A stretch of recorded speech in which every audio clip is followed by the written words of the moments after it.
Bueno, y como todos los lunes, nuestro espacio, nuestro micro sobre derechos de niñas, niñas y adolescentes, eh, que hemos dado en llamar las niñas y adolescentes primero. Y hoy tenemos el gusto de entrevistar a el doctor Juan Pablo Meaca.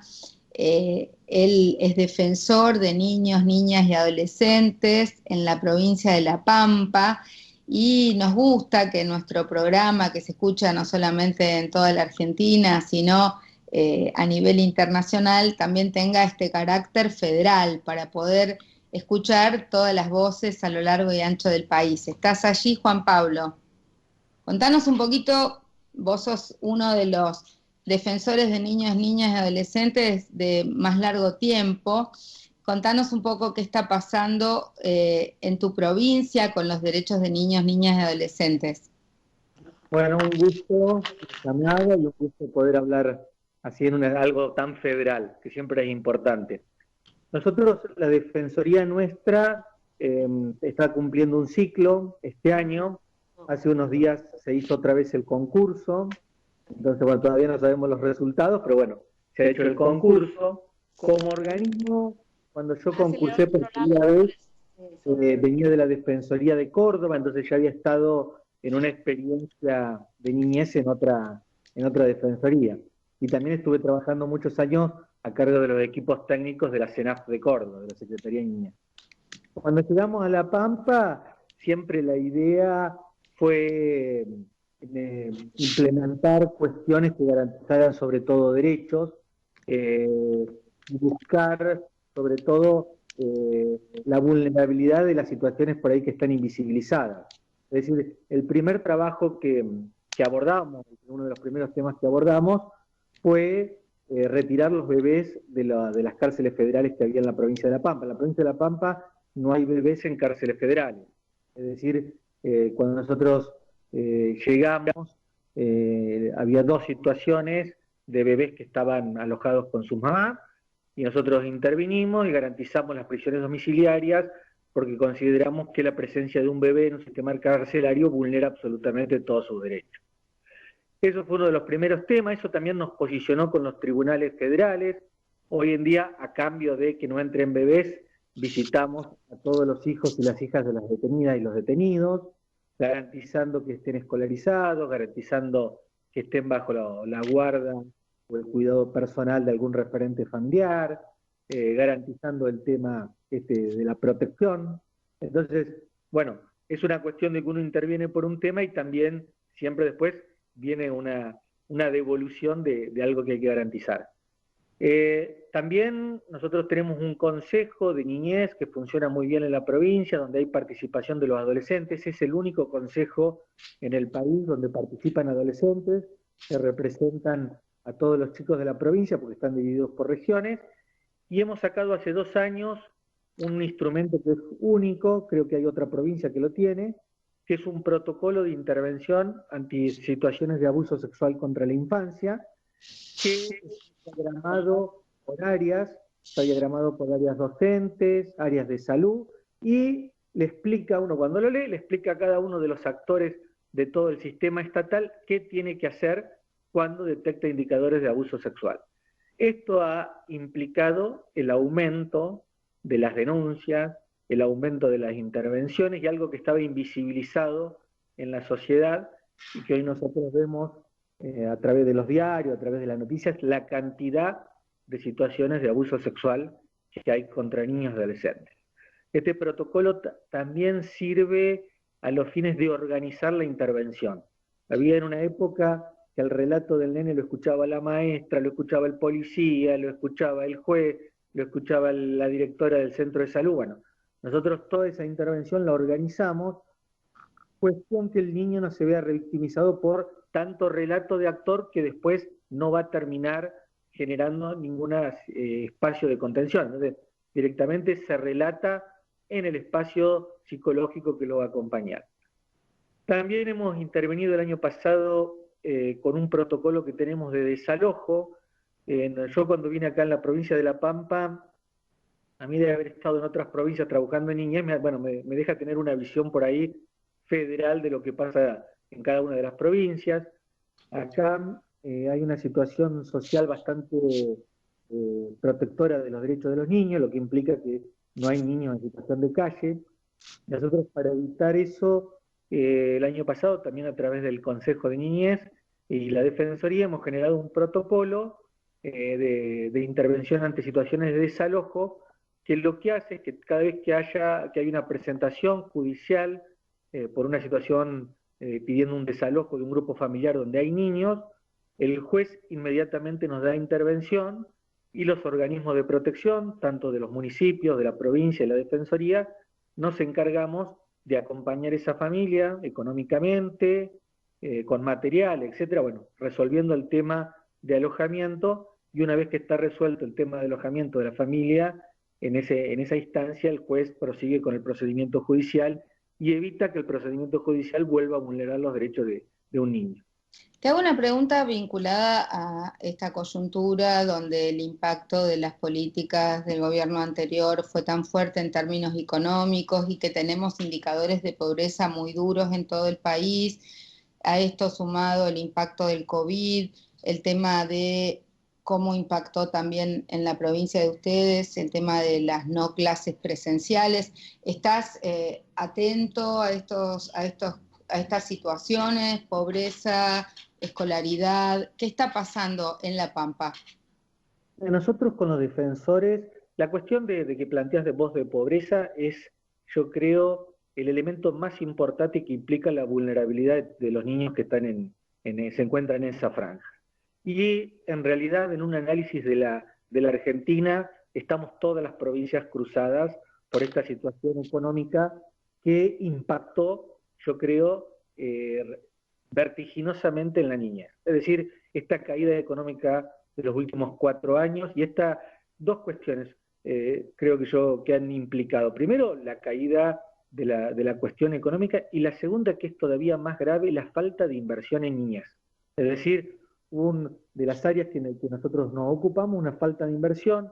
Nosotros con los defensores alertamos durante los últimos 3 años, mandándole cartas al Congreso, al presidente, bueno, a todas las autoridades, de que los presupuestos que están destinados a la atención de niñez o no se preveían o no se ejecutaban. Lo que fue generando, lo que vos planteás, los números alarmantes que hay hoy de niños, niñas y adolescentes en situación de pobreza. Eso con otra cuestión que marcaste vos, creo vos que es totalmente acertado. El COVID nos cambió todas las preguntas a todos. Es decir, de venir de una situación extremadamente compleja, con un gran porcentaje de niños y adolescentes, la mayoría, más del 50%, en situación de pobreza e indigencia, se agrava por una cuestión pandémica que claramente marca y acentúa estas cuestiones de pobreza. Es decir, no enfrentó de la misma forma lo educativo, lo cultural, lo deportivo y todas las cuestiones que se pudieran hacer de la casa, el chico que estaba en situación de pobreza e indigencia con el chico que tenía recursos.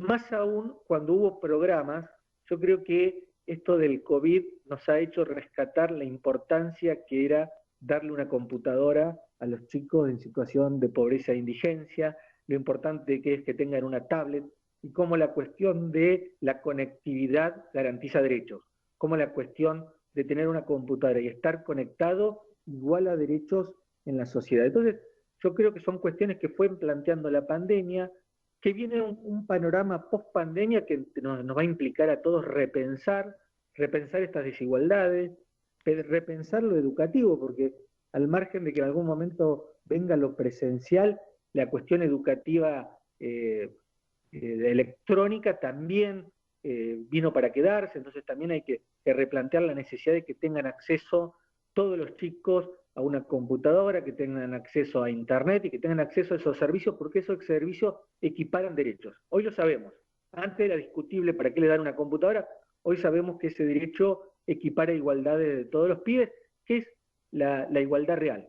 Eso cuando plantean la cuestión de igualdad, tener que todos tengan computadora y tengan las mismas condiciones en la igualdad real.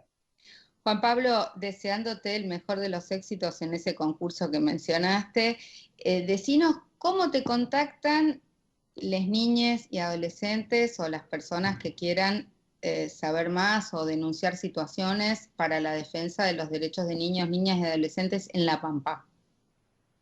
Fácil, niños y adolescentes usan la vía electrónica, Facebook, Twitter, Instagram, ponen Defensoría de los Derechos de La Pampa, salimos nosotros, contestamos 24 horas todo lo que viene por esos canales. Para los más grandes tenemos un teléfono, característica de La Pampa, la googlean y la buscan porque si la digo se van a olvidar. Después es fácil porque es 773322. Entonces, consultas telefónicas, sobre todo para los más grandes que por ahí nos llaman por los teléfonos fijos. Nosotros en las redes electrónicas, no solamente de la provincia de La Pampa, sino que nosotros nos encargamos de contactar, por ejemplo, cuando gente de otras provincias, no hacer una derivación que no termina produciendo nada, sino contactamos a los organismos de las otras provincias y nos ocupamos de que cuando son situaciones que tiene que intervenir otro organismo, de que sean recibidos. Entonces, nos conectan y nosotros los vamos a conectar. Bueno, Juan Pablo, muchas gracias y esperamos que la próxima vez nos encontramos personalmente, allá o acá, en Buenos Aires o en La Pampa, pero siempre defendiendo los derechos de los niños. A disposición, lo que necesiten, y igualmente siempre en defensa de los derechos de los niños, que nosotros ahora hemos visto que en la pandemia han sido los más vulnerables, entonces es importante la promoción y difundiendo por estos medios la necesidad de seguir peleando por ellos. Un beso grande para los oyentes. Gracias. Bueno, y seguimos hablando de derechos de niños, niñas y adolescentes, y como les habíamos anticipado, vamos a estar hablando de los derechos de niños, niñas migrantes, que es un capítulo a veces no tratado necesariamente, y para eso en nuestro micro, les niños, niñas y adolescentes primero, la invitamos a Natividad Obeso, que es una referente en la materia, ella es presidenta de AMUMRA, que es la Asociación de Mujeres Unidas, Migrantes y Refugiadas de la República Argentina. Hola, Natividad. Estamos en un día bastante complicado con las comunicaciones, pero nos alegra tenerte con nosotros y que nos cuentes muy brevemente si la situación de niños, niñas y adolescentes es grave en términos generales por la pobreza, por el COVID. ¿Qué está pasando de peculiar en relación a los derechos de los niños y adolescentes migrantes en Argentina? Bueno, muchísimas gracias, María José. Bueno, agradeciéndote porque vos siempre estás con las poblaciones más vulnerables. La verdad que eso hay que reconocerlo hacia tu persona. La situación de los niños, las niñas, los niños migrantes realmente se ha complicado en esta pandemia, porque vos sabés pues prácticamente que la mayor cantidad de niños están en situaciones de vulnerabilidad, en ciertos lugares donde realmente no tienen conectividad, donde realmente no tienen espacios donde poder recrear, están prácticamente la gran mayoría hacinados. Otros niños también viven quizás de repente en departamentos, pero también viven 3, 4 familias, o en un cuarto viven varios niños. Es muy difícil la situación de ellos y de ellas, ¿no? Y los adolescentes también de igual manera, obviamente, porque al migrar, obviamente, acá a la Argentina, tenemos 2 migraciones últimamente, las primeras migraciones de los países limítrofes y la última migración que es venezolana, donde realmente vinieron muchos niños venezolanos y obviamente esos niños también entraron muchos sin documentos, sin documentación para hacer la regularización migratoria. Todo esto se ha complicado. Los niños realmente, una familia que tiene 3 o 4 niños realmente no tienen 4 computadoras como para que puedan realmente acceder a los estudios. Entonces, todas estas situaciones son complicadas para estos niños, obviamente, y muchas de esas familias han quedado sin trabajo. Entonces, muchos de estos niños también, y especialmente los adolescentes, están saliendo a trabajar junto con los padres, haciendo ese delivery, que realmente muchas veces es peligroso, o sea, tienen que estar manejando muchas horas las bicicletas, algunos que tal vez por ahí tienen moto, pero creo que es un trabajo aparte de precario, creo que es un trabajo totalmente informal porque no tienen absolutamente ninguna seguridad para ellos, ninguna obra social, porque obviamente todos son personas que la gran mayoría trabajan informalmente, ¿no? Y no tienen regularizada su situación. Se complica aún más. También podemos ver realmente que esta pandemia también ha habido muchas violaciones de niños y niñas, de niñas migrantes. Nosotros hemos participado y asistido a algunas madres, obviamente, cuando estas familias realmente tienen otra pareja y obviamente el padrastro o algún familiar realmente ha tenido actos de violación realmente contra estas niñas. Entonces, en esta pandemia, obviamente, muy difícil para poder acceder a la policía, muy difícil para encontrar los organismos, hay muchos teléfonos, pero consideramos que hay demasiada burocracia para estas situaciones con respecto al tema de la violencia, no hay respuestas inmediatas y se torna mucho más difícil, ¿no?, para todos estos niños, niñas migrantes. Contanos un poco dónde se residen mayor cantidad de niños migrantes, ese corte etario, dónde está dado en Gran Buenos Aires, Jujuy, en qué lugares del país hay mayor cantidad de niños, niñas migrantes. Bueno, con relación a la comunidad venezolana, obviamente se han distribuido casi en todas las provincias, ¿no? Y también acá en Capital Federal y Gran Buenos Aires. Acá en Capital Federal, la gran mayoría de niños migrantes o de familias migrantes están obviamente por San Cristóbal, Balvanera, ¿no? Parque Patricios. Y obviamente los niños peruanos, bolivianos, paraguayos, obviamente están más en lugares como asentamientos, villas como la Vía 31, la Vía 1114, la Vía 20, la Vía Zabaleta, Villa Lugano, Soldati, ¿no? O sea, esos son los lugares donde realmente más están los niños. Pero también hay una particularidad, María José. En el Gran Buenos Aires, más que en algunas provincias. En Buenos Aires, obviamente, la gran mayoría de niños están en Quilmes, Lomas de Zamora, Espeleta, Florencio Varela, La Plata, ¿no? Están en esos lugares. Pero hay una particularidad, María José, que realmente la gran mayoría de niños migrantes de los países limítrofes ya no son niños migrantes, ya son niños argentinos, hijos de migrantes, pero que la sociedad los sigue tratando todavía como niños migrantes, ¿no? O sea, ahí es donde está realmente ese sesgo entre la discriminación, el racismo, la xenofobia, realmente, porque obviamente son hijos de migrantes, ¿no? Entonces, esa particularidad es la que siempre tratamos de visibilizarlo porque son argentinos y obviamente tienen que tener los mismos derechos que los argentinos porque ellos han nacido en este país, ¿no es cierto? Y también la gran mayoría de jóvenes, ya adolescentes, migrantes, obviamente, ya a partir de la ley 25871 y donde realmente fueron recibidos en las universidades, ya estos niños migrantes que eran, obviamente, ahora ya son jóvenes, adolescentes, que realmente ya ellos conviven con ciudadanos argentinos y ya obviamente hay una mejor relación quizá dentro del tema educativo, ¿no? Pero obviamente siempre hay esas situaciones de discriminación, de racismo por ser hijos de un negro, de un paraguayo, de un peruano, de un boliviano, ¿no? O sea, siempre se estigmatiza de alguna manera y estamos preocupados ahora con respecto al tema de este decreto de necesidad y urgencia, el 70-2017, obviamente que esperamos, yo creo que tú eres una grande y esperamos también la ayuda tuya para que realmente podamos solicitar al gobierno que este decreto se derogue.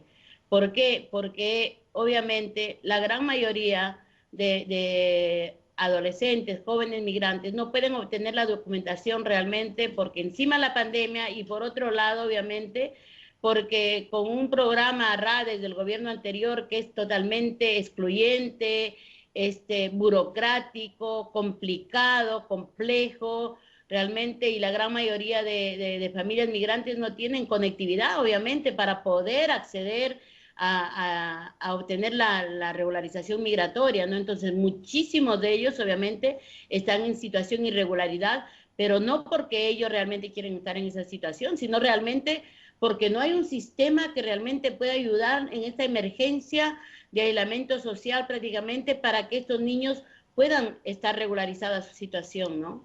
¿Está volviendo a funcionar migraciones o está funcionando online? ¿Vuelve a haber alguna oficina o está todo solamente virtual?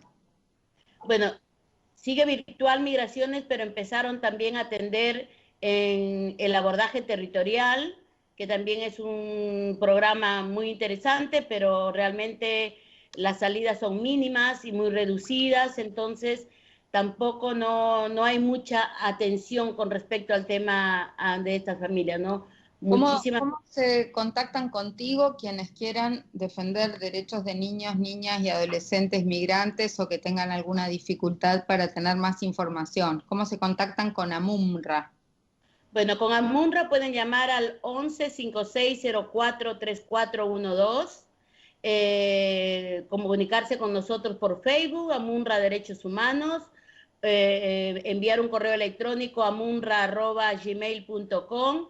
Nosotras ya empezamos a atender en la oficina presencialmente, con turnos reducidos también, o sea, no mucha gente, y obviamente con todas las condiciones y con todas las medidas realmente y todos los protocolos de este COVID-19, ¿no? Bueno, te agradecemos muchísimo, Natividad Omeso, de AMUNRA, en defensa de los derechos de niñas, niños y adolescentes, y les niñas y adolescentes primero. Seguimos en esta defensa. Muchas gracias, Natividad. No, muchísimas gracias a vos, María José.